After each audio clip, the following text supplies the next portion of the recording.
You've been listening to Spark Faith with me, Dr. Kris Sargent. This show is about renewed health, rooted in truth, and restored by grace. Welcome to Spark Faith with me, Dr. Kris Sargent. This show is about renewed health, rooted in truth, and restored by grace. What does finding health look like for you? Do you have a vision for your future self and a way to get there? I'm Dr. Kris, and after 33 years in functional medicine and a lifelong journey through brain health, weight loss, hormones, mindset, and faith, I know that real transformation doesn't come from willpower or white-knuckling your way to wellness. It comes from gratitude, honoring your body as the temple that God created. This show is about body stewardship, not shame. It's about rewiring your mindset, your metabolism, and your spirit to find lasting health without the grind. I'll help you cut through the noise, see opportunities instead of obstacles, and finally live the healthy, purposeful life you were created for. Let's spark faith and transformation together. Spark Faith starts now. Hey everyone. I am Dr. Kris Sargent, and this is the Spark Faith Show. This is going to be such a fun episode, y'all, because I am here to tell you that multitasking is a myth, and I am going to explain why that is so today. So put your seatbelts on because your brain needs to work. And if it's already tired because you had a long day, then this is the time to find yourself a cup of like nice chamomile or peppermint tea and sit down and chill. And then you can understand why multitasking is a huge myth, because your brain is an energy hog. And multitasking actually just makes the whole thing way worse. And y'all, mental fatigue is real, right? And it is also physiologically real. So this is the cool part, because y'all know, like, I'm all about, hey, let's be real, right? But the brain is also one of the most energy demanding organs in the body.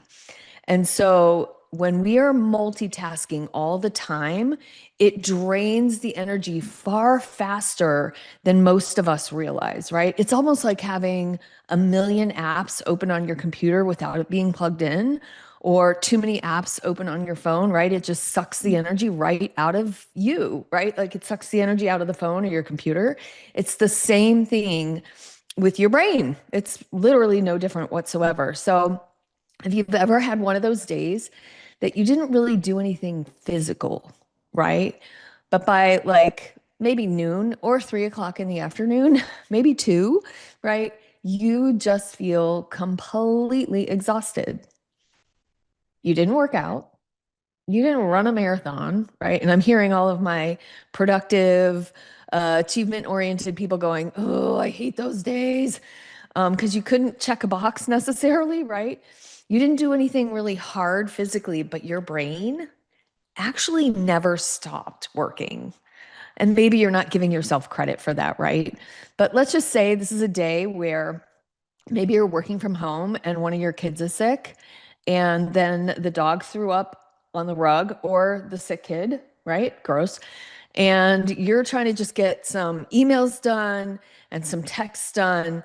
And then the doorbell rings and you're trying to plan dinner and remember appointments and switching from task to task to task. And then you're trying to think about what did you forget at the same time. You're replaying conversations. I'm tired just talking about it all, right? By the end of the day, you're not just tired, you are done. Done. I get it. It comes off my tongue so easily, right? Because I have said it so many times. Y'all, I just moved my house, and moving day, I was done. And my brain was actually done the next day too.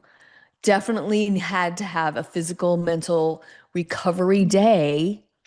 Yeah, a whole day, y'all, that I could just do some resting. And that didn't mean I didn't do anything. It just meant that I really slowed down.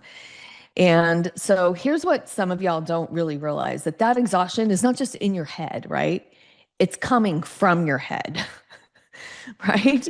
Because your brain, being one of the most energy demanding organs in the body, really requires a constant influx of energy in the form of glucose. And that does not mean you go and eat a Snickers bar, right? That's not what I'm talking about. We're going to talk about that in a minute. But the way most of us are using our brain, especially with constant multitasking, is draining your energy all day long, more than it needs to, right? We need to close down some apps to allow the RAM, right? Rapid access memory, the RAM of our computer to work faster.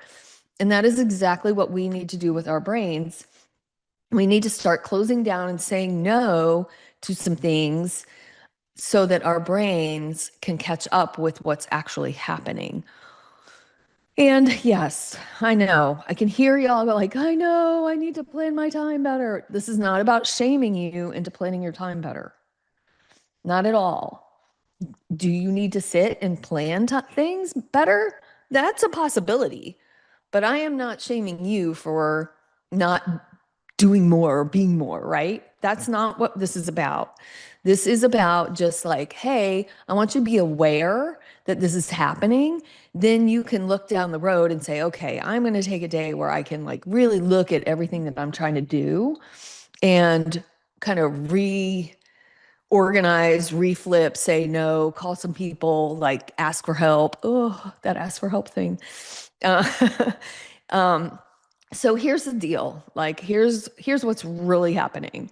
Your brain uses about 20% of your total energy at rest. At rest. 20% of your energy at rest. So even when you're sitting still, your brain is still consuming glucose. It's still consuming oxygen and nutrients at a very, very high rate. You're like, why? Because it is constantly processing information, right? It is making decisions. It is regulating emotions. It is managing your memory. It is coordinating your entire body, including your autonomic nervous system, also known as, in my world, the automatic nervous system, right? It takes care of your heart beating, your lungs breathing, your eyes blinking, right? Your digestion, like all of those pieces and parts run in the background. These are all apps that are already open and running, and your brain is working on all of those things in addition to whatever you're actually conscious of happening in your world. So, like I said, this is like a high performance computer, and part of that computer is always running in the background, right? This is not just one tab open, right? This is 25 tabs opening, and five of them are kind of buffering, right? Like they're trying to load, right? And someplace in the background there's music, right? You got some song playing in your head, right? But that's how most of us function all day. And now let's layer in some multitasking, because here's the key. The brain itself can't really multitask in the conscious world. It's multitasking in the background, like you're digesting and your heart's beating, and your lungs are breathing, and your eyes are blinking. But actually, as we shift and switch between tasks, that requires the brain extra energy to do that. Okay. So every time you switch, it requires more glucose. It requires more oxygen. It requires more neurotransmitter activity. And so what you think is efficient is actually just repeated energy expenditure. It can actually take you up to 25 minutes. Once you get up from your desk to go open the door, let the dog out, and come back, it can take you up to 25 minutes to for your brain to actually kick in and figure out what you were doing before. So multitasking really isn't efficient, right? It's metabolically expensive. And over time, that constant switching drains your available energy in your brain and your whole body, actually, because it's going to take from somewhere, right? And especially if you're under eating and overtraining, like you just don't have any energy to give your brain. So it's a big deal. And here's the science. But mental work is biological work, right? Your brain really relies heavily on that glucose, oxygen, and a bunch of micronutrients for neurotransmitter production. The neurotransmitters are the chemicals that allow your brain cells to talk to each other and to talk to other parts of the body. And when your demand increases, your brain pulls more resources, right? Research actually shows that cognitive load, your thinking load, increases utilization in the brain and especially our prefrontal cortex. This is where decision making happens. This is where focus happens. This is where self control happens. And so if you're finding like you just have like, I can't make another decision. Why is this simple thing like, what am I going to make for dinner so difficult? Why am I not focusing on this book that I'm reading? Why doesn't any of this information go in my brain? Right? Why did I fly off the handle for something so silly yesterday? Well, this is why. Decision fatigue is real, right? Focus gets a lot harder as the day goes on. And ultimately, you may feel more overwhelmed and out of control in the evenings. So, like, I hear this all the time, like, I don't understand why I'm so tired. I didn't really do anything today. But with a client, when I walk through their day, like, I realize like their brain never stopped working. Think about the scenario that I read off at the beginning, right? The dog and the kids and the doorbell and the emails and the texts and the planning dinner and all the things, right? Constant input, constant switching, constant micro decisions. It's like revving your car engine all day in short little bursts instead of just like cruising steadily, right? You stop, start, stop, start, stop, start, stop, start. You burn a lot more fuel, like in town driving versus highway driving, right? And we're doing in town driving all day long. Our fuel economy is just not there. It's not as good. And you're not going to get as far on one tank of gas, right?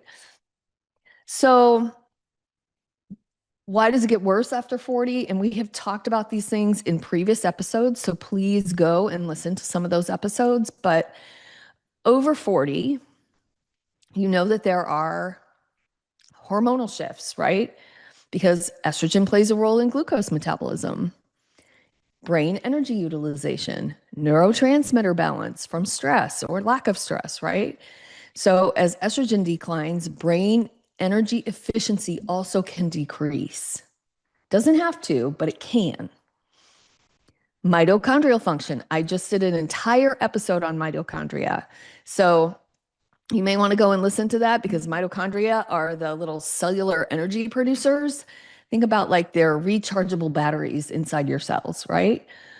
But with age and stress, which we have talked about endlessly, mitochondrial efficiency can decline, right? Oxidative stress increases. That's a big word for oxidation or rusting in your brain, right? This is why we eat berries because they have antioxidants.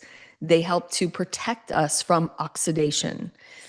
And energy production can become less efficient if we're not cognizant of what we're doing or not doing, right?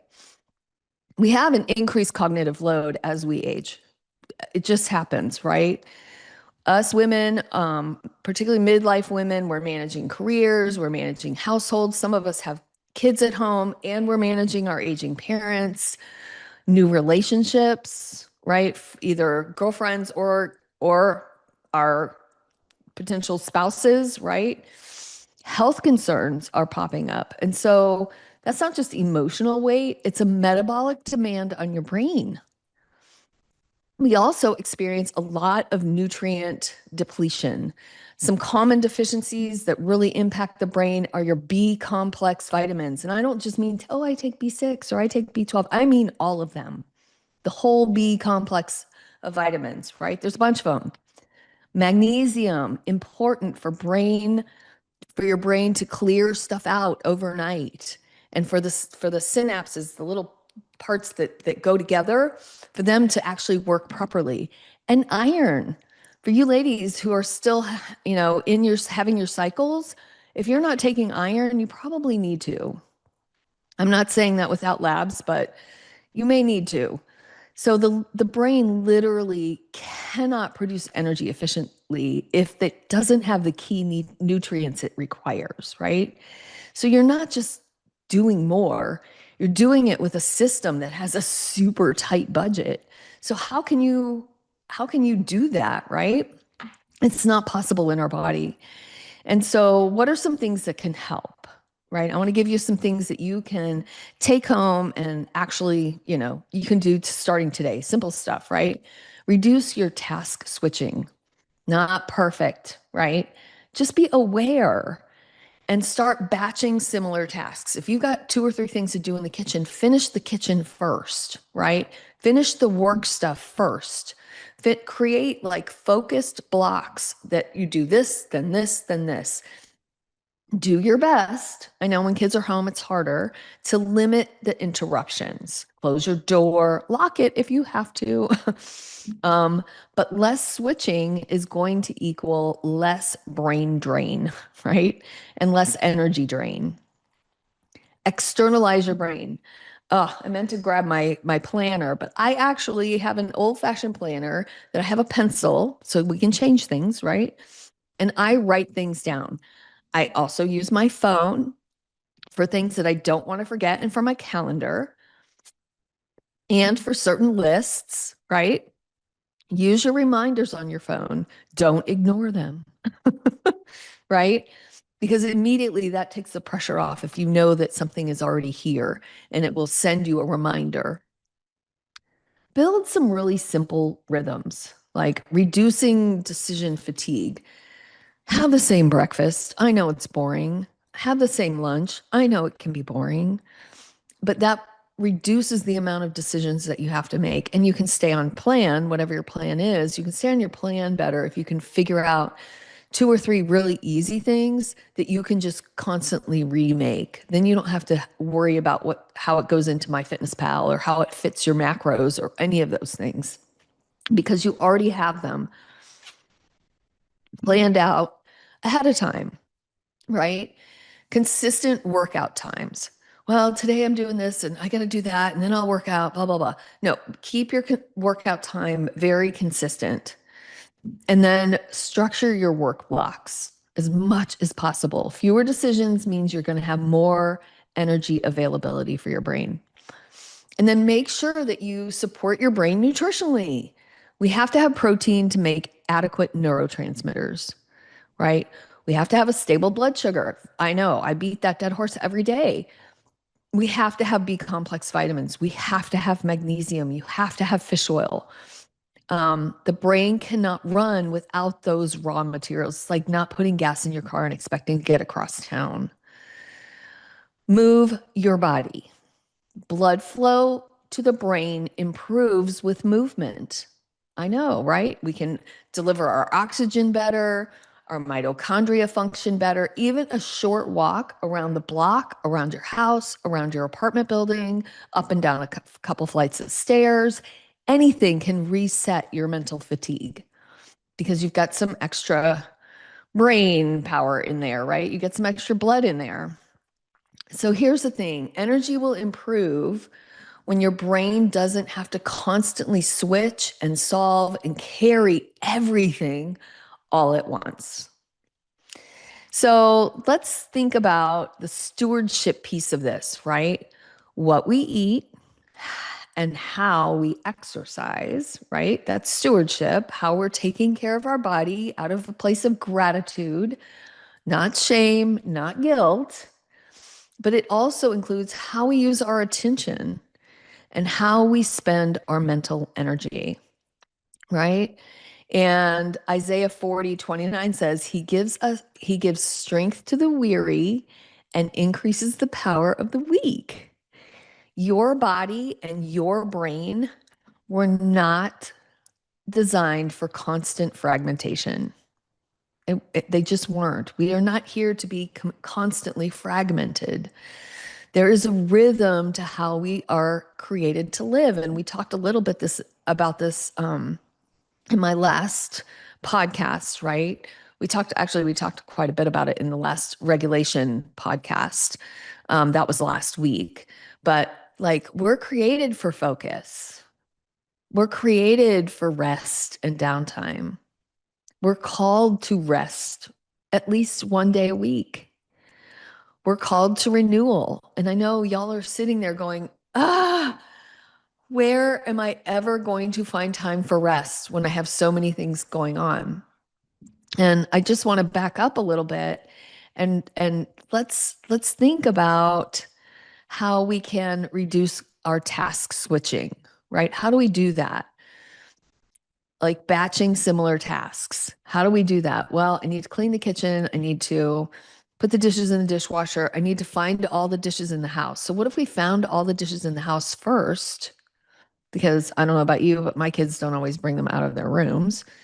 That's a whole other podcast. And if you would have any suggestions, I would love that because I can't always figure that out either. But anyway, um, go gather up all the dishes before you load the dishwasher and turn it on. And then you go up to your daughter's room or your son's room and you're like, there's a whole bunch of dishes there. Right. So figure out logical ways to do things in your house so that it doesn't take up so much brain space. Create focus blocks of time where you have these rhythms already in your morning, right? That's where your planner can really help you. And whether it's an electronic planner or like I use Passion Planner, no, I don't get paid by them. I've used it for years. I like their system and it's pretty for any of y'all who care about that. Um, but that can really help. And you start writing down all the things you're doing and you realize how much you're like all over the place, right? So then, like, to batch stuff, like, okay, I'm going to sit down, I'm going to answer all the emails I can answer in half an hour, right? So you spend that half an hour and that's the only thing you do. And then you move on to whatever your next task is. If you haven't finished all your emails, set up another time later on that you could do that. But then you can take a break from that and that also helps, right? Or if you have an hour that you need to email, whatever those time fragments are, I don't know for you because it's different for everybody, but you can figure those things out. You're more than capable. So remember to externalize your brain, like have a notepad by your bed so that if you think of something in the middle of the night, you're not like laying there awake, you can just write it down and go back to sleep, right? That's going to help reduce your cognitive load. Find those simple rhythms again. Like I am all about batch cooking and eating the same things that are easy, right? Food is fuel. And yes, it can be pleasurable. That doesn't mean you have to eat plain. It just means that you have a consistency that allows you to have 15 or 20 things that you make for your family all the time. Yes, you can try some new recipes when you have time. However, in the day to day, maybe you just need to make some things that are consistent for you so you don't have to make so many decisions around that, and that really really helps. And I am all about the B complex vitamins for several reasons. It also improves your mood, it improves your mitochondria, right? And it improves movement. When you have the right magnesium and the right electrolytes going, you won't feel so stiff. So, excuse me. So, just those are some of the things that we can do for ourselves, and you have control over those things. And that is how you can have more focus, have more time for rest because you can build it in. Build in a 5-minute walk. You really will get more done when you take those breaks. I know you say that to yourself, and maybe even your boss has told you that, but you really will get more done when you take a brain break, not a break to go do something else, like multitasking, not like that, but to just like, whew, I need some fresh air kind of thing. Take a minute, walk around your desk, even if that's all you do, and sit back down. Do some chair stretching. There's lots of videos about stretching in your chair. Any of those things can help like reset your mental load and improve your oxygen and your nutrient availability for your brain. All right. So this is feedback, right? This is not failure. And if your mind feels tired, remember that's feedback. Also, it's an invitation to move away from chaos and toward steadiness, right? And this is where grace is going to meet you, right? So if you've been feeling exhausted, overwhelmed, mentally drained, I want you to hear this. You're not lazy. You're not unmotivated. Your brain has been working really hard all day long. And that's frankly the way most of us are living. Constant input, constant switching, constant demand is quietly draining your energy. But here's the good news. We can change it. It is changeable. And when you reduce the load, support the system, and build some better rhythms, your energy will begin to return. And it doesn't take that long. But if you're under eating and overtraining, that is just going to put another stressor on your brain. So it's exactly what we're going to be doing inside of Living Fresh Collective. No extremes, no pressure. We're just going to start learning from how our body was designed to function. All right. And align your life with that design, not pushing against the way we were designed. So, y'all know I love you. There is no shame. There is no guilt here. This is just an awareness piece that your brain gets tired. And there are things that you can do for yourself to fix it, right? So take control of the things that you can in your life. And I will see you in the next episode. If you like the content, please subscribe. Send me a note on socials. I can't wait to hear from you. I love hearing from you because I can then produce different episodes that you want to hear about. I love questions. So I'm just here helping you renew your health, rooted in truth and restored by grace. I love you guys. Bye-bye. You've been listening to Spark Faith with me, Dr. Kris Sargent. This show is about renewed health, rooted in truth, and restored by grace.